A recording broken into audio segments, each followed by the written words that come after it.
વર્ષીય ધોરણ 10માં અભ્યાસ કરતી અશ્વિતા ડામોરે પાંડેસરાની એક બિલ્ડિંગની 6ઠ્ઠા માળ પરથી કૂદીને આત્મહત્યા કરી લીધી હતી।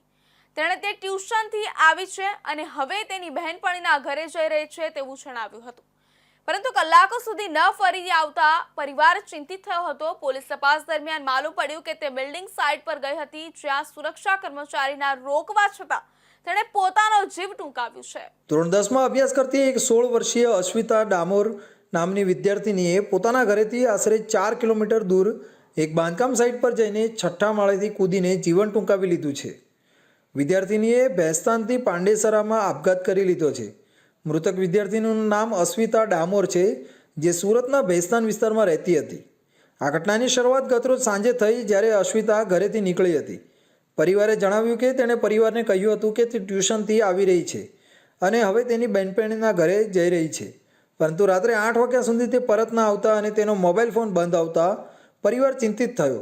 રાત્રે 11 વાગ્યા સુધી રાહ જોયા બાદ આખરે પરિવારે ભેસ્તાન પોલીસ સ્ટેશનમાં તેની ગુમ થયાની ફરિયાદ નોંધાવી હતી। આ ફરિયાદ મળતા જ ભેસ્તાન પોલીસે તાત્કાલિક કાર્યવાહી હાથ ધરી પોલીસે અશ્વિતાના મોબાઈલ ફોનના લોકેશનના આધારે તેની શોધખોળ શરૂ કરી હતી। આ લોકેશન પાંડેસરા વિસ્તારમાં મળતા પોલીસ તે તરફ વળી।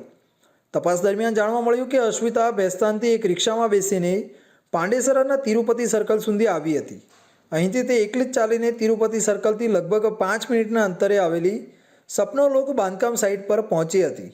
આ બાંધકામ સાઇટ પર અશ્વિતા પહોંચી ત્યાં પણ રહેલા સિક્યોરિટી ગાર્ડે તેને જોઈ અને બૂમો પણ પાડી, પરંતુ તે કશું સમજે કે કોઈ કાર્યવાહી કરે તે પહેલાં જ અશ્વિતા સીધી 6ઠ્ઠા માળે ગઈ અને ત્યાંથી કૂદી ગઈ હતી।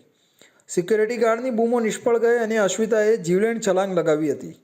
ગાર્ડે તાત્કાલિક પોલીસને જાણ કરી હતી। પાંડેસરા પોલીસ અને ભેસ્તાન પોલીસની ટીમ ઘટના સ્થળે પહોંચી।